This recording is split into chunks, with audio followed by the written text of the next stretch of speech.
From Studio 3 at Buzz TV, it's The Horse's Mouth with Tom McManus.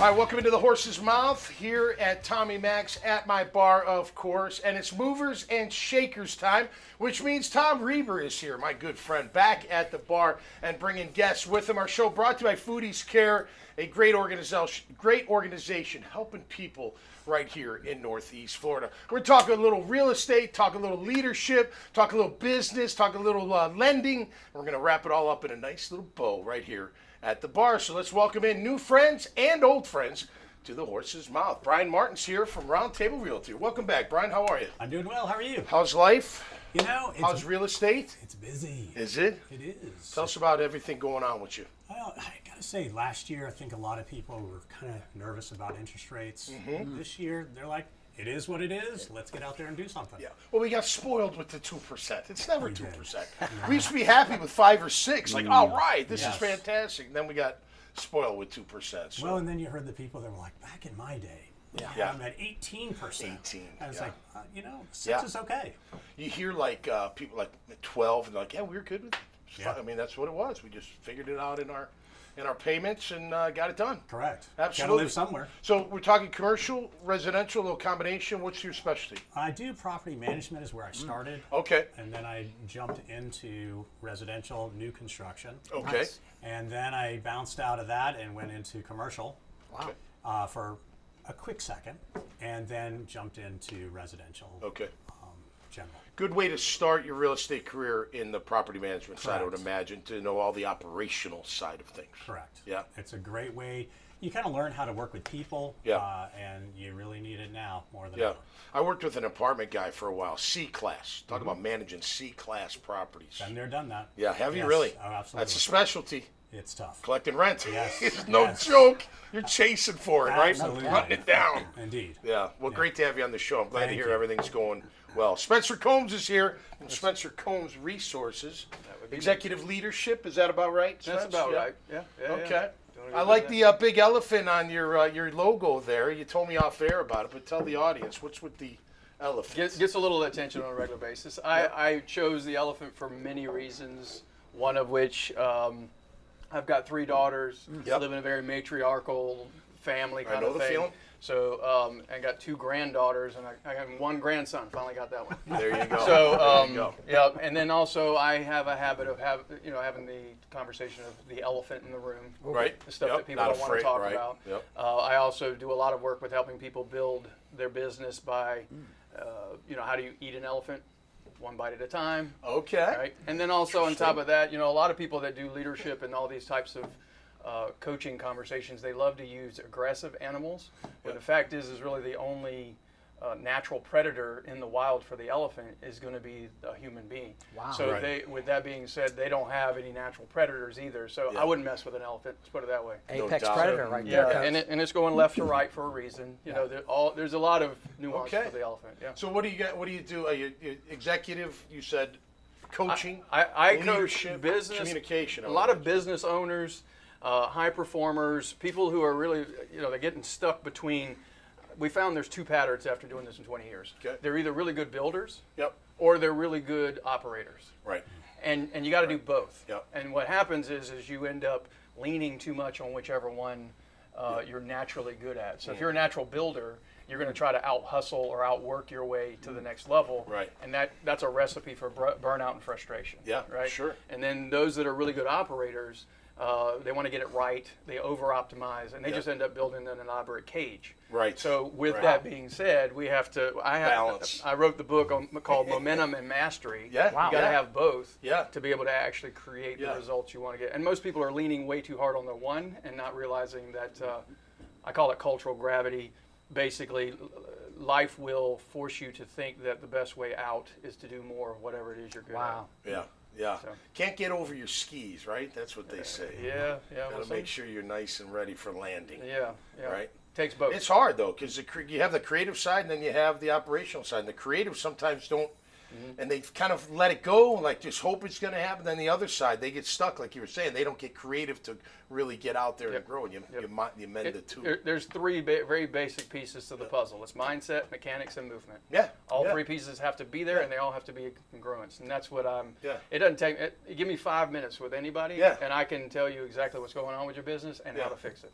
Wow. Elephant in the room. I love that, man. Take it down. Take it down. Great to have you on the show. Thank you. Tom thank you for Reber's having me. back. How are you, my man? Yes, sir. Planet Home Lending. Yes, sir. What's happening? You know, we're just fuel. I mean, like Brian was talking about, everybody needs fuel. The velocity of money is still flowing very strongly, much. And the acclimation of higher rates, situational lending is in place. But there's a lot of people today that have a lot of fuel in their house that they currently have, but that fuel can be extracted out to go buy their next one or an investment property. So you're seeing a lot of that, a lot of streamlining of debt. Yep. So people that have a little powder in the house, that they bought a house probably 7, 8, 10 years ago, has a nice equity position. Right. They're utilizing that fuel to streamline or potentially acquire the house they really want to live in. Got to be disciplined to do that. Can't be going to buying a boat and a couple cars and now He or she who has had a great past 6 years Yep. is in a great position fiscally to make a move. Yep. And that's what those, so you're seeing a selective amount of people that are prepared. Yep. And that comes with, hey, how do I make it happen? Hey, I call Brian. Yep. Brian helps me get it packaged up, put together, and then they come need the fuel. We make it happen. We say, okay, we construct from this house, either a buy now, sell later, or a home equity line of credit or a bridge loan and get what they want. Yeah. It's simple. So, Tom, the groups of people that were coming down to Florida, spending a lot of cash, putting a lot of cash into their homes. Yes, sir. Getting 2%. Yep. Eventually you want the cash out. That's right. But now it's at whatever percent. Let's just call it 7. Just say 7 would be worst case. What's your message to them? Like, just, hey, man, we'll never see 2 again. Like, be realistic. Like, because I want my cash, because I want to do what you were just saying. But now I'm paying more for that cash. So here's the thing. The cost of money is the cost of money. You've got money here for cheap, and it's a shelter cost position or a performing asset, right? Okay. You can either rent that and make it even a more performing asset, make a margin there via rent. Because let's say you have a $2,000 payment, you can rent it for $5,000 or $4,000. Yeah, whatever. You got positive cash flow performing asset, as well as take equity out to go fuel the next piece that you want to buy. So I have to sit there and say, don't hate on the fact that you got a great spot. You're in a great spot. You can either keep that position or liquidate that position to go buy the next position. Yeah. Because that's how you grow. It's how you grow. That's how you grow. You know, typically, if you play your cards right on house, and Brian could probably confirm this, on house 4 or 5, you should be in a position to be able to pay cash for it. Yeah. You just have to play the game right. Location, location, location. Always. Always. And then utilize the powder appropriately. Yeah. And you'll grow. And if you're building these residential stocks, I know a lot of commercial owners that buy buildings. They keep them forever, right? Yes. They barely ever. They move on from them. you know, you have a game called house banking. Then you have a different position, which is, you know, you buy space and hold it, buy dirt and hold it, land banking. Yep. You understand your conveyor belt to platform. There's one thing in common. They all need fuel. Where are you going to get the fuel from? Right. To be able to get where you need to be Yeah, and keep sure. that fuel in a position of positive margin. Yep. Money compounds at night. You earn it during the day. You compound at night. High tide brings lift all boats. Yeah, and the write-offs, not just 100%. mortgage, but everything. Exactly. that goes That's with when it. you have to work in concert with your CPA Smart and financial kid. advisor. Yes, sir. Up in Boston, we'd have called you a smart kid. This Tom Reber Yes, kid. sir. Yeah, no, he's a smart one.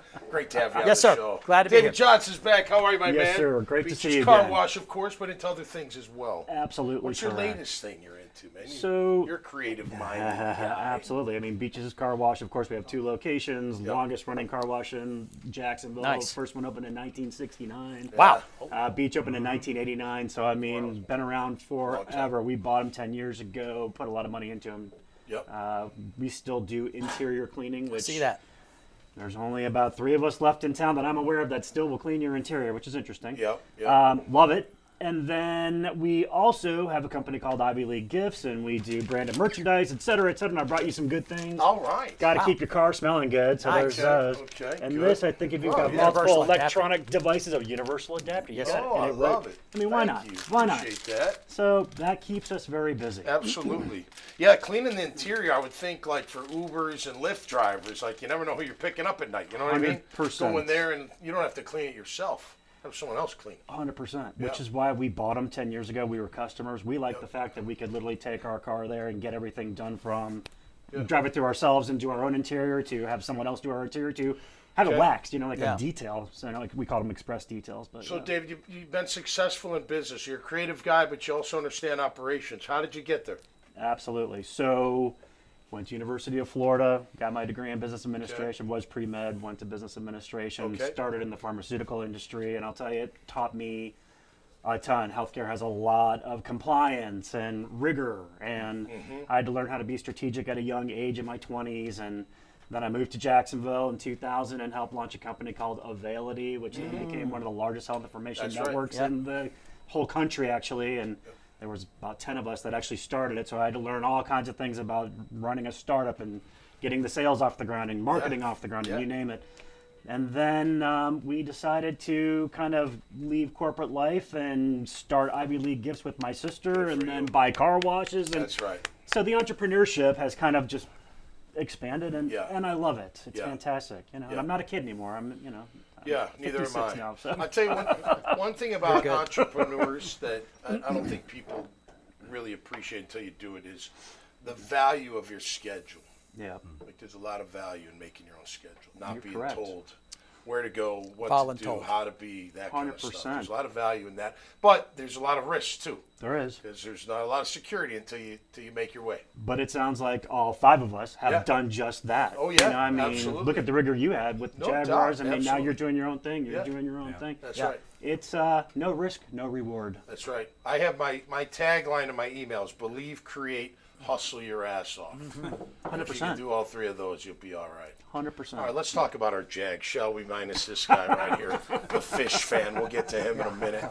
I went to camp the other day. Yes, sir. They were out there for the first time in OTAs. It wasn't really camp yet. They look good. I tell you what. Now, granted, they won 13 games last year. Yeah. But I haven't felt this way in a long time. I looked at them. I'm looking around. We had to go inside because of weather, and they look like a playoff team. Like for the first time, like even with Doug, and even though we won that one year, and you're still kind of, well, maybe, I don't know, but you look around, you see all the athletes and all the players and who they have and who's coming back, you're like, this is going to be a playoff team. Should be a playoff team. How do you feel about our Jags, Brian? I love them. I think they will do very well. It's nice to see the trajectory that they're going in. Yep. So I think it's awesome. We're going in a good direction. Yeah, I agree. Spencer, you're a fish fan. The only thing that saves you here is Jeff Halfley is a friend of mine, the new head coach, former BC. No, but you've been a long time Dolphins fan. Yeah, right? I have. Yeah. Marino days, like way Since back. I was a kid, my Yeah. mother. How could you not love it? My mother accidentally made me a Dolphins fan. So There you go. gave me one of those little. Yeah. But a lot of people were either Dolphins, Dallas, I heard a lot when I first got here, and maybe a little bit of Tampa. But Dallas and Miami kind of was the market here before the Jags. Is that about right? Yeah. Yeah. 100%. And I moved from Jacksonville in '94. Yeah. So Okay. it was right when all this was coming around. So I attempted to be a Jaguars fan, by the way. Yeah. For It was when hard. when I first moved back here Yeah. in 2020, and Yeah. I tried, and Yeah. I was like, when you've been a fan of a certain team for so long, Yeah. it's kind of hard to make a change. Well, I'll tell But you what, I do pull for the Jags. First time I ever met Dan Marino, I was in my first year at the Jags, and I was in awe. Yeah. It was not during a game. It was at a charity event, and I was That's like, awesome. "Holy cow, it's Yes, Dan sir. Marino." It's first class. Unbelievable. I know you're massive Jag fans. You're Mr. Yes, sir. Optimistic. Yes, sir. They're going the whole way. Yeah, I'm Undefeated, twitching. baby. I'm twitching till the season starts. I'm looking forward to it. Yeah. One player away, coach. One player away. We need a left tackle.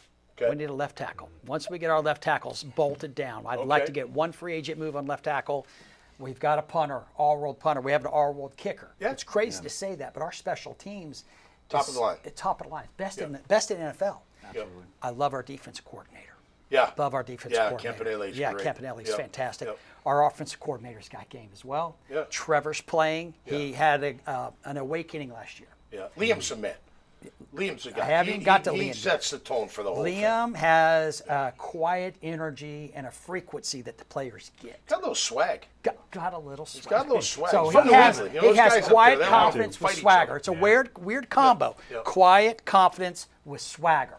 Yeah. And the players feed off of it. Because Yeah. Trevor played loose for the first time since Totally. he's been a Jaguar. Absolutely. There was a couple throws that he made last year. I'm like, where the hell has that been? Exactly. I'm like, what the heck, Spencer? Listen, he's a hard toucher. Trust me. He'll I whack bring the the the heat. got it. It's okay. I bring the heat, so I have a lot of fun. I got the Go ahead. I'm sorry, Stig. Let's go. How about you? How about you? How you feeling about Love the basketball? Jags. I mean, I was born in Detroit, so I'll always be a lifelong Okay. Lions They fan. should And be you know, back this they, year. they came close. What, last year? Couple the year years, before? 2 years. 2 years ago, was really rooting for them. But you know, I've lived in Florida since 1987, and Yeah. when Jaguars came out in the '90s, I immediately became Yeah. a Jaguar fan. I've Love always it. been, and Yep. I agree with you. It's never been closer. You know, we were great back in the day, Oh, yeah. and now Yeah. I feel like we're kind of getting back to where we were. We did 4 years in a row going to the playoffs, Yep. 2 AFC Championship games. They've got to get to that point. I agree with And I you. think they're on their way. 100%. All right, guys, thanks so much. Keep up Yes, the sir. great work. Appreciate you. That'll do it for us this time around here on the Horse's Mouth at the bar. Tommy Max, where everybody's welcome to have a seat and get a chance to tell what they're doing out there. Until next time, y'all stay safe. Y'all be cool. We'll see you right here on the Horse's Mouth. Cheers. Cheers. Cheers. Cheers.